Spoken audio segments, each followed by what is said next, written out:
How do everybody? I know I've only just put a video up, but I've just seen this happening and I thought it was an excellent example of what I was saying in my last video.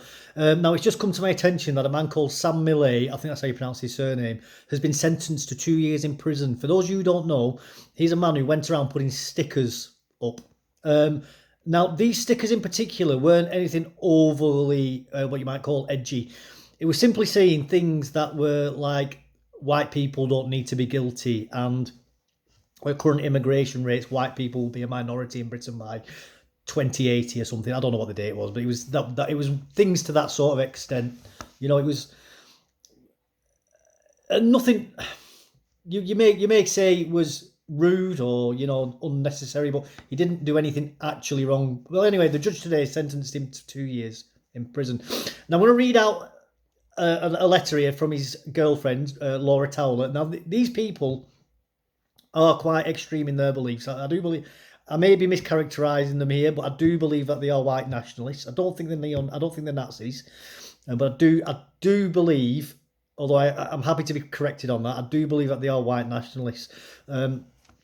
But anyway, let's get on with it. So by now, you will have heard that my husband, Sam Millet, or his husband, not girlfriend and boyfriend, was sentenced today to 2 years in prison for his intended behind publishing stickers that the prosecution in mind said this were both lawful and truthful. The sentencing guidelines gave the judge the option of choosing anywhere between 2 and 6 years, and the minimum was given due to the lack of seriousness regarding the offence. Well, by all accounts, reading this, there was no offence because he literally did something that was lawful and posted things that were lawful and truthful. The judge could have suspended the sentence and sent Sam home at 2 years. However, he chose not to and said the reason was, and this is the most crucial point here, what I was on about before, and and what I'm about to say to you now, I've spoken about this before in previous videos, and I will go into I will go over those points once I've read this line. And said the reason why was because he wanted the sentencing to act as a deterrent to other people with, and this is the most important part, with the same beliefs. Now, I've spoken before about how the institutions in this country are absolutely terrified of the white population in this country, rising up, going as far back as at least 2001 with the Oldham race riots, where the white population was smeared as racist, bigots, Islamophobes, all the other, when it would be apparent to me that at that time the grooming gang scandal was well into at least 10 years of it happening and of it being covered up by the institutions. And rather than dealing with it, they decided to smear the white population and carried on doing it for another 10 years, by the way, until the newspapers finally cottoned on and started speaking about it. And it was why the police were arresting the family members and the girls, and even accusing the girls of being participants and of recruiting other girls themselves. Absolutely frightening stuff. And this was all about, and the police have admitted this, that was all about trying to prevent a white uprising. I'm using loose terminology there. That isn't the exact wording, so I need to be specific on that. And this is exactly what the judge is doing here. And this is what MI5 do. When we hear about the security services, they keep talking about white nationalism being a threat.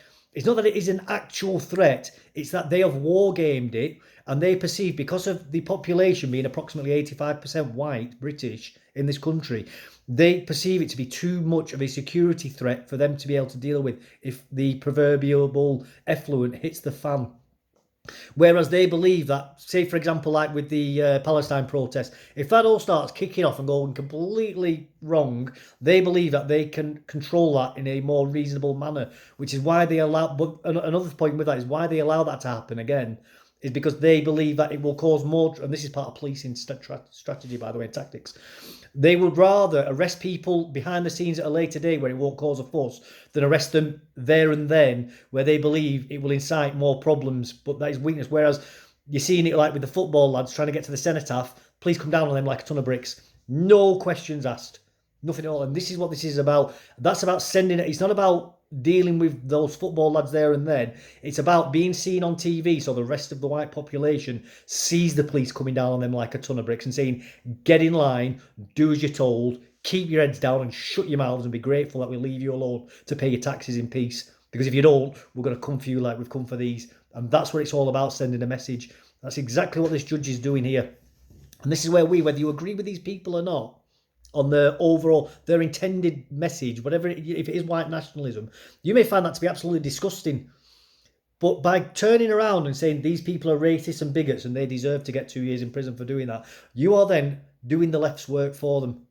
And we have to stand with these people side by side with them, whether you find them distasteful or not, because we are being defeated by the left in what is called defeated in detail. And it was something a tactic Napoleon came up with, and it was using a smaller force to defeat a much larger force by forcing the larger force to separate into smaller clumps, and then you can pick them off one at a time. And that is exactly what they're doing with us. They are destroying us, and they are using tactics like this to keep us divided and to keep our heads down. And we can't stand for this anymore. Anyway, I'll carry on with this letter. So before today, Sam met with his probation officer, who said that Sam was no risk to the public and there was no chance of reoffending, and recommended a community order. The judge chose to ignore this. I mean, he's got the prosecution saying he's done nothing wrong. He's got the probation officer here recommending that he gets given a lenient sentencing. The judge is on a crusade, and it's not about Sam. It's about us, the indigenous population of these islands, keeping in our lane and shutting up. And that's what this judge is trying to do right here. He's sending a message here, a warning to every single person who thinks about having the temerity to even question mass immigration, that he will come down on you like a ton of bricks and make sure your feet don't touch the floor till you come out of prison. That's what this is about. The worst case scenario is that Sam will serve 12 months in prison. Potentially he could serve 6 to 8 months. He is considered low risk and could therefore be on day release from as early as a few months. If you take, I mean, he literally put stickers up on lampposts and walls. Like, he is a non-violent criminal. This is absolutely insane. Going to prison, even for 6 months, going to prison for putting stickers up. Absolutely. It wasn't even anything racist. It's factual and truthful and lawful. As the prosecution said, lawful. That's the most important part of this. If you take it, now, I can see this them trying to appeal this through the High Court, because whether the High Court will take it on. And I've got a feeling that the judges will not entertain this because of who he is and what and the message that they want to send out to wider society. If you take anything from this, let me remind you why we do what we do. We live in a country where our people are attacked by the anti-indigenous state for advocating their own safety and interests. And now this is an important part here as well, what I've been trying to say. I don't want cuddles and condolences. I don't want thoughts and prayers. I want you to join me in filling the void that Sam leaves for the next few months. That's what I've been saying. We need to start putting our money where our mouth is. It's no good just getting mad online or complain about it. That doesn't change anything. Do you think when all those people protested outside Parliament, I'm not saying that we should be doing to that extent, but when they forced the government to change rule, they got the Speaker to change precedents and change the SNP's day and their bill that they wanted talking about. They got that changed by going out and actually doing something. When statues were getting torn down by BLM and getting thrown into the harbour, why didn't the police interfere with that? It's because the crowd didn't allow it to happen. They took control. And this is what happened. We are sitting at home doing nothing. Now, I'm not saying we should engage in mob justice like that, but we got to stop with this disorganised complaining and purity testing each other on the right. Oh, well, you support this. Oh, well, I don't like that. Oh, you support that. I don't like that. Oh, you must be a government shill because you said this once. All that is just rubbish. And it's got to stop. We've got to become more unified, because we are just going to keep getting destroyed by the system if we don't. There are no excuses. Not everybody has been on the front line. There is plenty you can do behind the scenes. Sam should hold up his head up high, knowing that he put his head above the parapet when many others would not dare.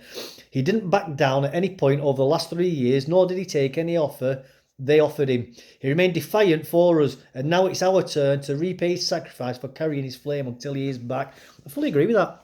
You know, I don't necessarily agree with their politics from what I know and understand. I don't really know these people in depth. I don't know much about them. And to be honest with you, I'm going generally off what the media has said about them, so I could be completely wrong. It could be a pack of lies, because the media do that as well. And we've seen that with people like the Tommy Robinson, where they labelled him as a racist and a bigot because the institutions were still covering up the grooming gangs when they first started labelling him that. And it turned out everything he said was true. Everything. But the label has stuck as him being a racist and a bigot. Now, I don't agree with all of his tactics and his methods that he engages in. And I think sometimes with his spontaneous behaviour, to put it politely, that he sometimes engages in. I think he does his cause more damage than good, unfortunately. But you know what? I agree with his messaging and the campaign that he's on about. You know, he's not wrong about the grooming gangs and the industrial scale rape of young girls, you know, in this country. So that's why it's what is called friend-enemy distinction, and we really need to start working on it. You know, we really need to start working on friend-enemy distinction. Anyway, I'm going to leave it there. Please like, subscribe, put a comment below if this is giving you something to think about. Please just even if you don't agree with me, please just at least think about it and try and adapt it for yourself. You know, please do.